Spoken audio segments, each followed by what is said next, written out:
Why do you continue to do this work? If I don't do it, who's going to do it? We can't pass off, leave things for other people for our use. We need to step forward. And it may not happen in my lifetime. And, I've seen some traction, but it's slow and it's steady. And given a lot of what's going on right now, we see ourselves losing ground in some cases. So just imagine if we were not here, if people not just like me or like our organization were not taking a stand and fighting against this, where would we be? Welcome to Dustin's Kaleidoscope. I'm your host, Dustin Dumas, and today we're thrilled to have Audrey Rowe join us. Audrey is a dynamic leader and advocate who has dedicated over 20 years as the program director for the South Orange Maplewood Community Coalition on Race. With roots in St. Louis, Missouri, and degrees from the University of Missouri and Kent State University, Audrey's career has spanned from telecommunications to entrepreneurship. In addition to her professional achievements, Audrey has been a pillar of her community, serving on both boards and committees. She calls New Jersey her home, where she and her husband, Abdul Alim Mubarak, Ronald Rowe, have raised two accomplished daughters, Solana Rowe, known as SZA, and Panya Rowe. They also have a granddaughter, Savannah Rowe. Audrey's story is one of resilience, adaptability, and unwavering commitment to both her community and family. Join us as we delve into her remarkable journey, exploring how her diverse experiences have shaped her approach to leadership and her impact on the community.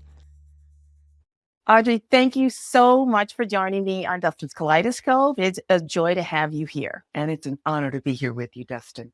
We met through the local television station, and I was remarking, when I was going through and figuring out the questions I wanted to ask you, it came to me that you have never actually been on my show. I've been behind the camera on shows that you've been in. So this is, I'm very thankful that you carved out the time to be with me today. So I'm going to get started right away.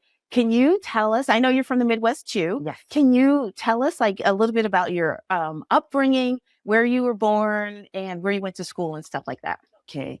I was born in St. Louis, Missouri, to working class parents. I'm an only child. And went to a exclusively Black elementary school. Mm-hmm. And then my father, working his 3 jobs, found a way to move us out into the suburbs, where we were the only Black family on the block. Wow. And that was like dying and going to heaven. I went from a concrete jungle to a place with green trees and grass. And, it was just so lovely. The whole atmosphere, the air even seemed to be more rarefied there. When we moved to that neighborhood, I ended up going to an integrated school, which was literally next door. I was late every day because there was a fence between my house and the school. And when the first bell rang, I felt like I could hit the fence, get over and get in line in time. Anyway, so went to elementary school there, and went through a period of busing, which was traumatic. Okay. I went from this idyllic situation to now being bused into an area of St. Louis that was predominantly white, working class, and resentful. Okay. So we would have to jump on the bus, go cross town, to teachers who didn't want to be bothered with us and students who didn't want us in the classroom. And they had set it up in such a way that there were only certain grades that went over, and when you reached a certain point, you came back. So came back, went on to my my high school, which was very much integrated when I started, and pretty much starting to segregate by the time I left. Oh, okay. From high school, I was a cheerleader. Right. I was on the student council. I was vice president of the senior class. I was a bit of a nerd. I actually was kind of a Dr. Jekyll and Mr. Hyde, because people who knew me outside of the school, I was just a wild child who loved to dance and loud. And in school, I had my glasses on. I did everything the teacher said. I was always setting the curve. So it was kind of an interesting. I guess I learned to code switch pretty early. Okay. Before it was even called that. Right. That's what I've been doing all my life, and actually continue to do, if the truth be told. Oh, okay. We'll have to get into that more later. From high school, I got a scholarship to the University of Missouri, Okay. where I went and I had always thought from the time I was a young child, I wanted to be a doctor, not just a doctor, but a brain surgeon. So I went Okay. into Mizzou at pre-med and actually got a Bachelor of Medical Science Okay. in pre-med.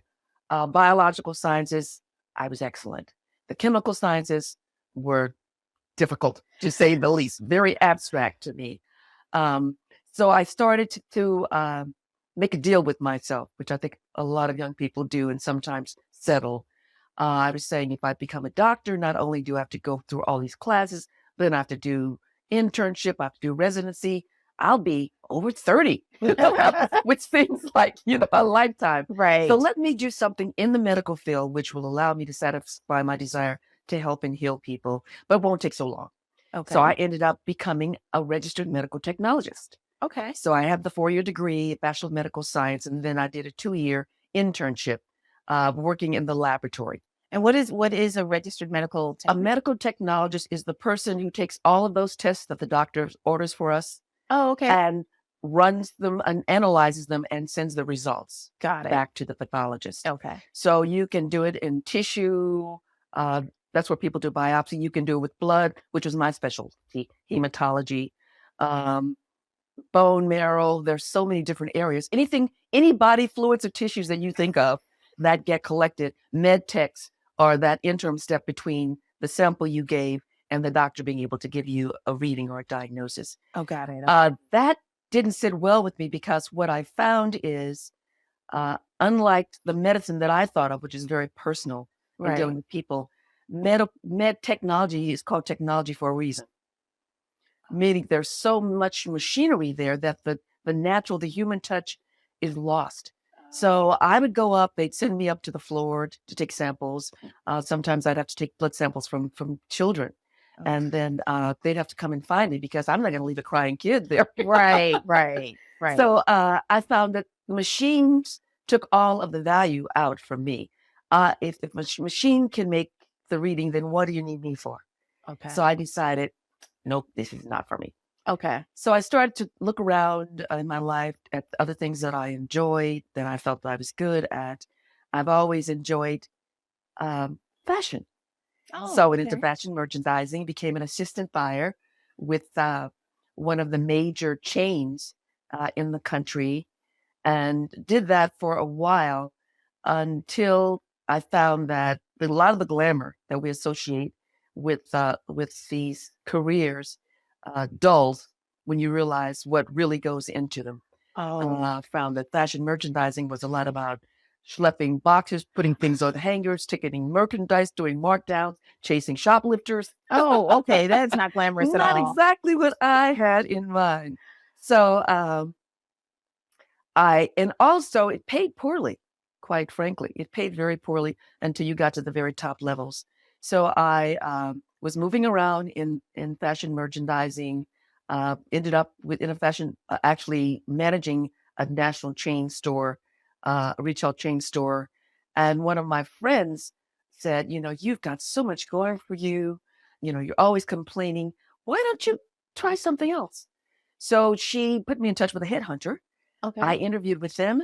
They got me a job with AT&T, and the rest was history. Wow. AT&T tripled my salary. Wow, that must have been nice, to say the least. I mean, talk about a lifestyle change, and moved me to another part of the country. And where did they move you to? They moved me to Texas. I went to Houston, Texas. Okay. And I was actually put on an account for Exxon. Wow. Okay. So I worked in the petroleum industry for quite a while. And from that job, which was sales and marketing, I ended up getting promoted to what's called a market manager. And I was given the petroleum industry for the whole country.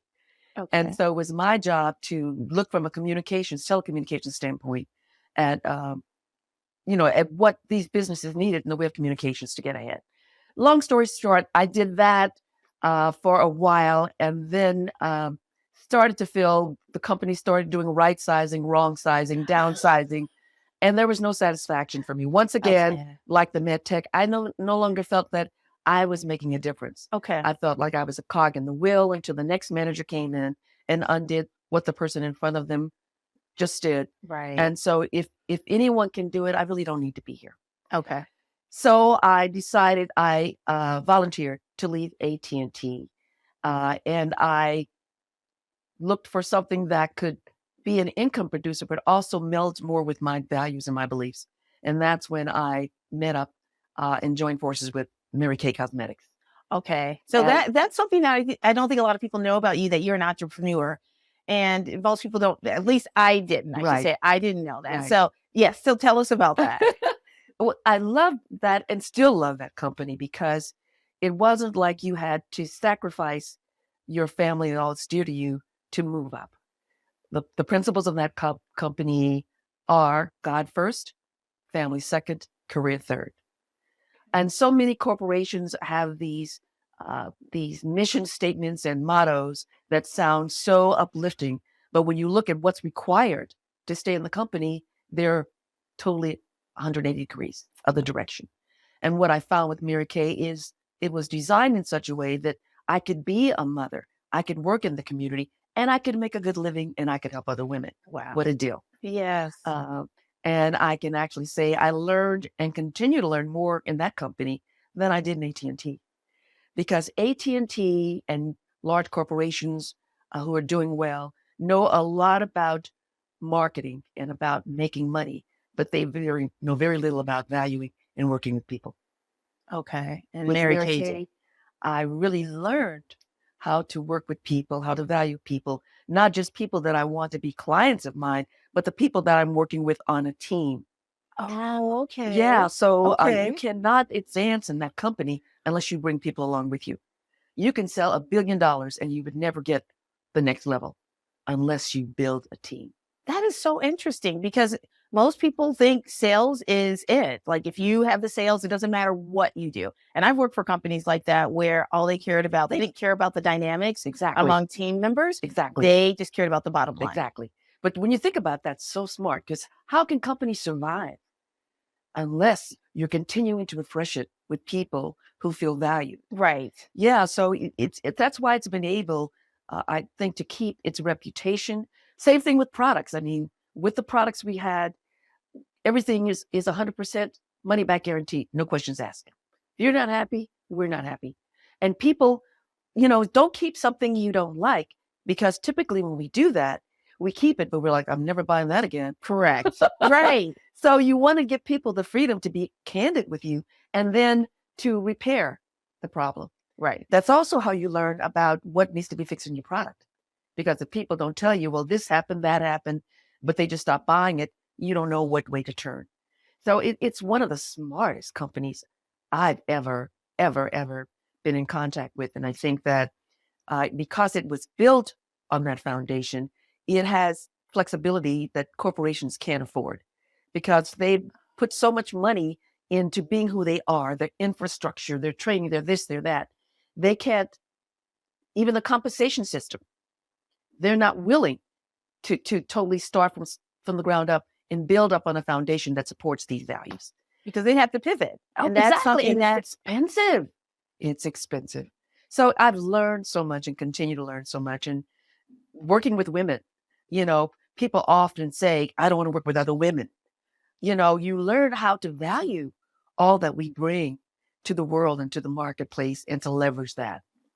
So then there are a lot of families, kids who grew up in the Mary Kay culture because their mother or their grandmother was a consultant, and they see the way we live, not what we say. They hear the phone calls we have with clients and with each other's. Right. And they said, oh, I want to be like that. So you can make a good life, but you don't have to surrender who you are. You can become more of who you want to be. That's fantastic. I loved hearing that story. So you obviously have taken some of those lessons and you've used them since then. I continue to use them even with the Community Coalition on Race. So can you tell, now did you do, I want to get you to Maplewood, because are you in Maplewood yet? You're not, you're still in Houston? I was in Maplewood. No, I actually, when I took on the job working for the, managing the petroleum industry, yes, they moved me from Texas to Basking Ridge, Bedminster. That's how I got to Jersey. They did a corporate move because now I'm looking at the whole country, not just Exxon.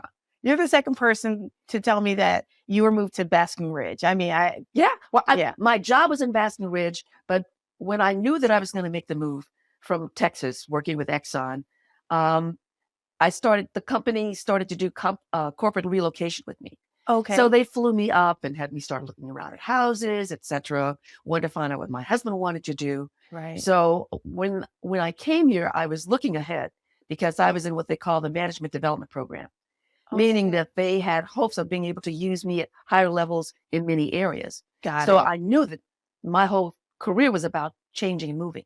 So I didn't want to be someplace where I had to literally go from one part of the country to the next. So I wanted to be somewhere on the East Coast where if I got the next job, I could do different things without having to move physically. And that actually is what happened. I was in Bedminster at headquarters. I ended up being assigned to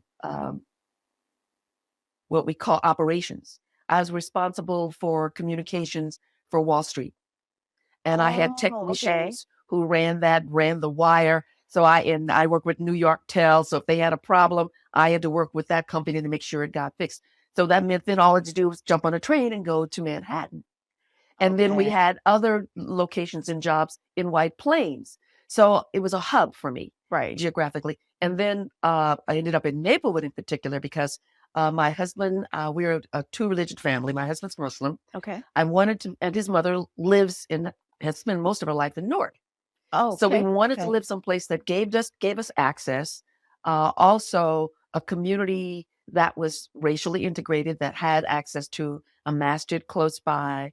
So and that had some vibrancy. Right. And so the agent that sold me my house actually lived locally, and she thought I would be perfect for this community. Okay. So I ended up moving into the house that we still live in after 40 years, and have a hard time, whenever I get my tax bill and complain like everybody else about, oh, this is crazy. I think about where would I go? And I'm like, I guess I better dig into these pockets and pay this bill because we've been able to build a beautiful life here, a community here. And there's no place I'd rather be, quite frankly. So that's how I got to Maplewood. Hey, it's Dustin. I hope you're enjoying my conversation with Audrey Rowe. If you are, don't forget to rate, subscribe, and share it with someone who'd love this discussion too. Thanks for listening. Now back to the show. What got me into Mary Kay also and leaving AT&T was I got pregnant with our daughter. Okay. And I am one of these people that work from can't see to can't see, as they say, the old school, from early in the morning to late at night. I mean, I have literally turned the lights off in Bedminster. Wow. So you were hardcore. President would be upset to know that. But the janitors knew me. My husband was like, who's walking you to the parking lot? In that whole complex, I would be the last woman standing. Not because someone, insisted, but because I wanted to make sure that I did an excellent job. And that same kind of drive is just who I am in whatever I do, whether it's community work, corporate work, being a mother, whatever it is. Right. So that got me to Maplewood. And when I decided I needed to kind of contain this driven lifestyle, because now I have another human being to be responsible for. Right. And I have to be there for her. So I now need to do something that has some boundaries, or at least I feel like I have more control of it. And that's can't turn out the lights anymore. Well, I stay up all night at home. Okay. Just different lights. And it's different, but she's in the other room. Right. That's a whole different thing. So the Mary Kay switch was a way to gain control of my time so I could be more of a mother and more available to my family. Okay. And so so one of the organizations that you are very involved in is the South Orange Maplewood Community Coalition on Race. Yes. And I know you are the program director there, but you've actually volunteered before. Absolutely. So tell us how, because that's what most people know you for. Yes. So can you tell us how you even became involved? Sure. Doing one of my motherly duties and also doing business. That's one of the things they tell you in Mary Kay, that as women, when we try to compartmentalize our lives, it makes things very difficult. And what you want to do with your business is have it blend with everything you do. So I'm a Mary Kay consultant, I'm this, I'm that. So I had a basket with Mary Kay products, taking my daughter down to catch the bus to go to summer camp. Oh, So I'm at the bus stop, and then Barbara Heisler uh, came up to me and she said, "Oh, what are you doing?" I explained what I was doing. And she's saying, I like your style. We could use somebody like you in the marketing committee.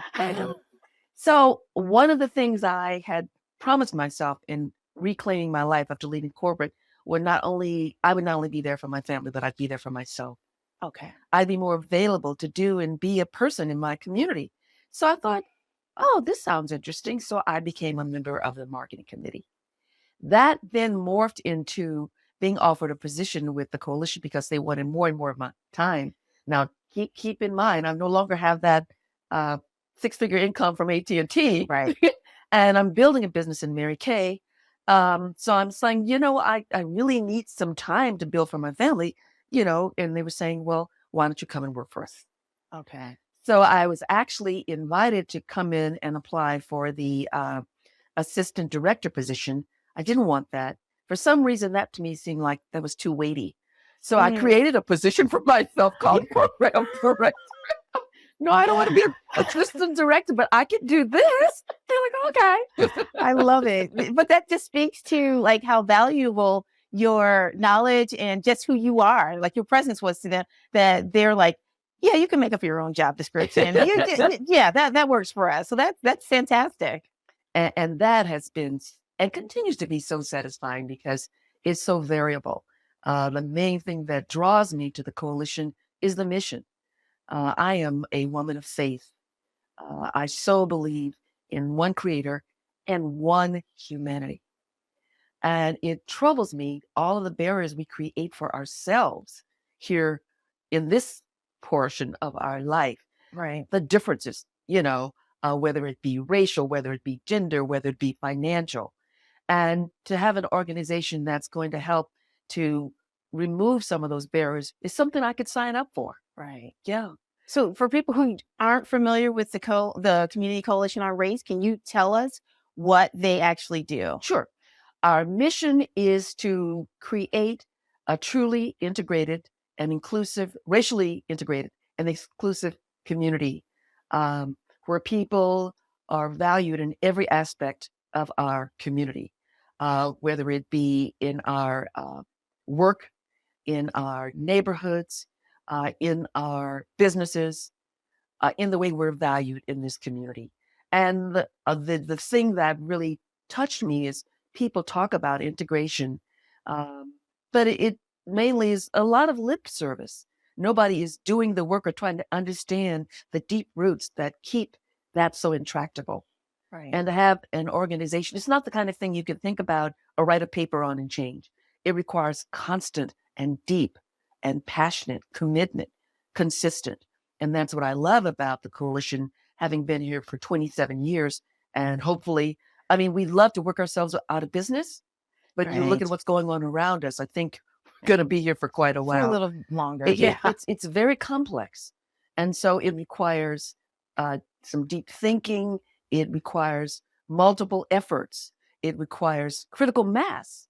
It requires people of all races to see it as their problem, not just a problem of the people that they view as oppressed. So coming into the coalition, being creative, about racism, it's been here so long. Clearly, it's going to take some different approaches. So being able to work on what can we do as an organization and what can I do as an individual to get at this problem. A lot of racism comes from fear and comes from lack of interaction. People rely on third and fourth hand accounts. They rely on the 6 o'clock news. They rely on anything other than their interaction with someone that they're now judging. So with the Coalition on Race, we not only educate, we advocate for policies and laws and principles that help to support integration. We convene people so they get a chance to know each other, to build authentic relationship. That's what's lacking. Because even in work situations, people are kind of forced into the same space, but it's not one of choice, a one where they really come to value who that person is. They may value what that person does, but they don't even know who that person is. So we convene, we educate, we advocate. We also provide communication, because a lot of what goes on is smiling and nodding and making no progress. So how do you get over that? But so the people who come to your programs, they're self-selecting. Like, you're not knocking on doors and saying, you buddy over here, you need to come in and participate. How do you get so the people who self-select, they know that there are issues. Are you even concerned with the people who don't see it, like you said? Oh my, Dustin, we are so concerned. How do you get them? How do you get them? How do you try to reach them? entice, we try to create curiosity, we try to touch on the things that they care about. Okay. We try to help them understand the benefits for them. You're not just doing this for those people. You're doing this for you and your kids and your community and your housing priorities. Okay. So trying to become more evidence-based. And we still struggle with that, because so much of what we do and what racism is based on is intangible. Right. And even in the face of evidence, there are people who will not be changed in any way, because racism is not rational. Correct. It's not. So unless you can somehow be able to break that veneer and get to some of the emotion and kind of unseat some of those facts, the things they think they know, you can't make space before it needs to open up. We do a lot of work with anti-bias, which helps people understand their beliefs and to understand how our mind works against us, and how we all have biases, black and white, and how those biases determine the way we see and interact, the things we do, the things we don't do. Right. And so for people getting a better understanding of how they're working, not because they're a bad person, we're all in that same boat, but it allows them, it gives them, empowers them to exercise some mastery. This is how the brain works. This is what's going on right now. What are some of the things you can do differently? How can you manage yourself in situations to have a different response? So it's not easy. And we constantly try to reach those people. Like you're saying, the people who are most dug in most likely won't come. And every now and then, and we try to make it a safe space. That's another thing too. Okay. One of our signature activities is something we call Conversations on Race.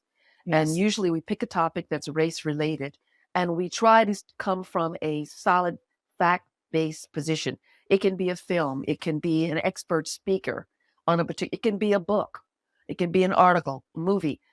And we invite the whole community, no matter what their race is, no matter what their age, ethnicity, etc. These are all free events too. Free. That's an important thing to say. We're 501c3. Okay. Because we don't want money to be yet another barrier that keeps us from working on this issue. So all of our activities are free.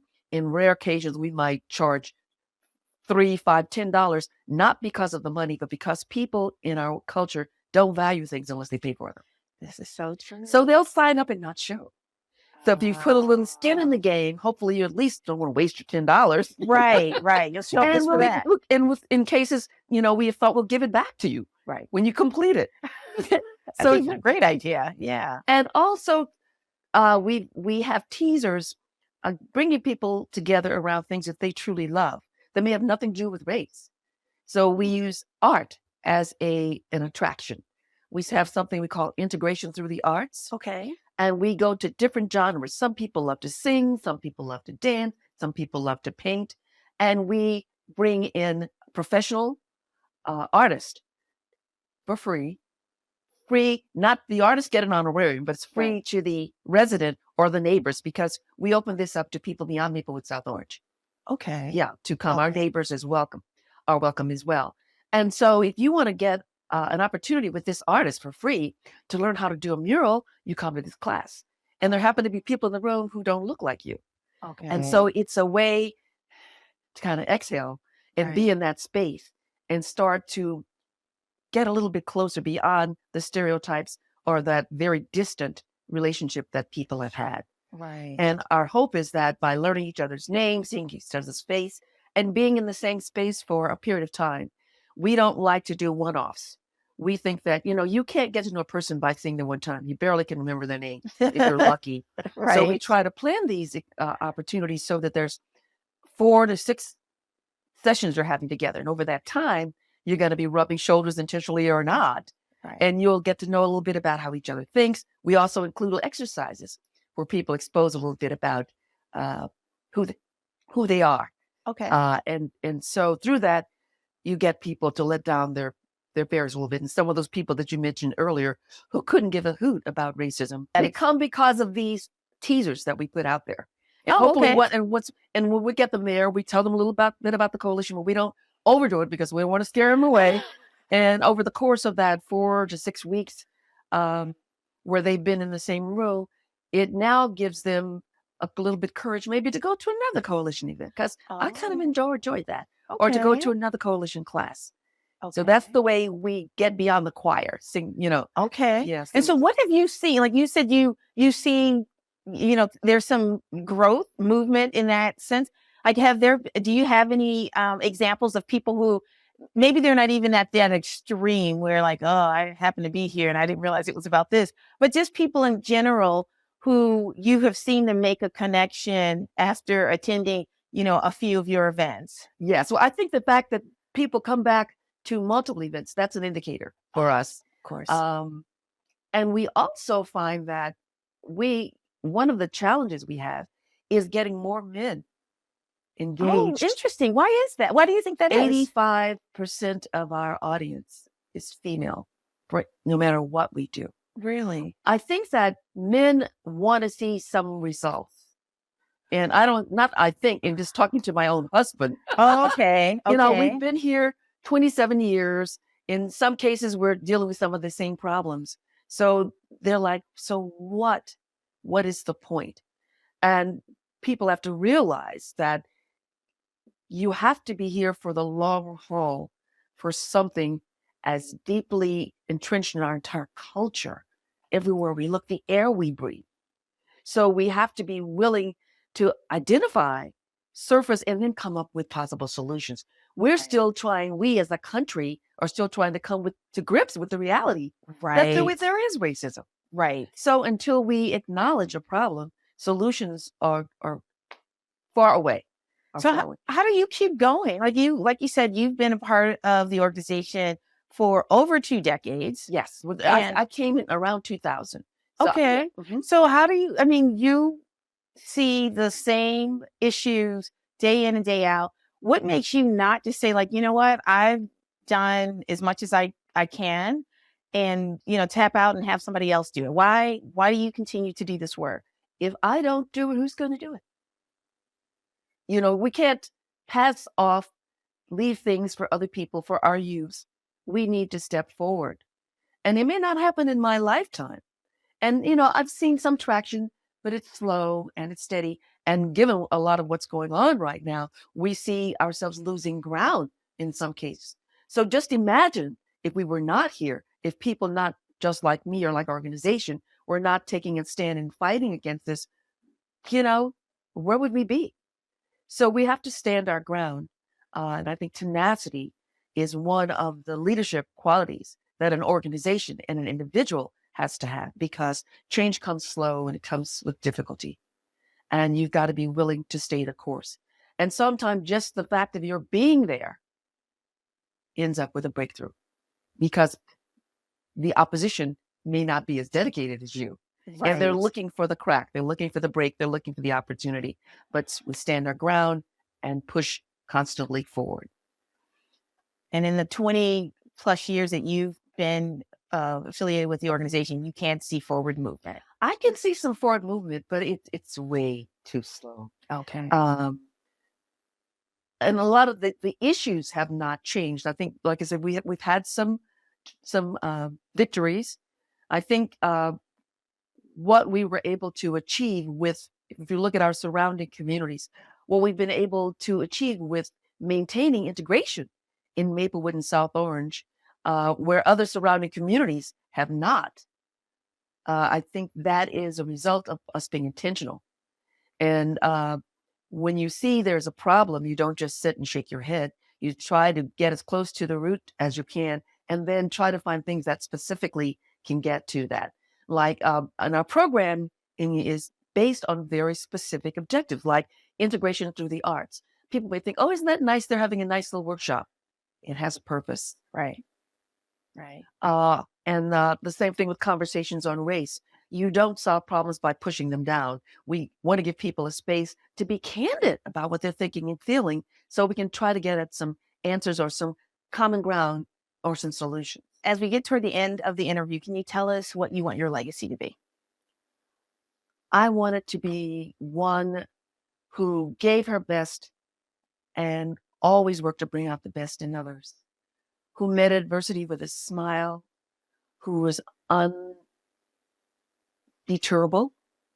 It was tenacious about the things that she believed in, who radiated love, kindness, and a spiritual center, who showed flexibility in being willing to change point of view when new information came on the scene, and who felt that you lead by serving. That's beautiful. Thank you so much. Thank you. Is there anything that any last thoughts that you want to leave us with? I would just encourage people to find that something that you can do. Because issues can be so overwhelming, it's paralyzing to some people, and they just shut down. Not my problem. There's nothing I can do about it. But it is all of our problem. Until we own our lives, we own our issues, and step forward in some way, whatever way you can. People have different abilities. People have different financial circumstances. But don't allow yourself to be distanced from the life and the reality that you've been blessed to have. And on that note, thank you so much for joining me today. Thank you for having me. I'm so honored. That wraps up today's episode of Dustin's Kaleidoscope. A big thank you to Audrey Rowe for sharing her incredible journey, her deep commitment to community building, and her inspiring leadership. If you enjoyed this episode, make sure to subscribe, leave a review, and share it with someone who would love to hear Audrey's story. Thanks for listening, and I will see you next time. Bye.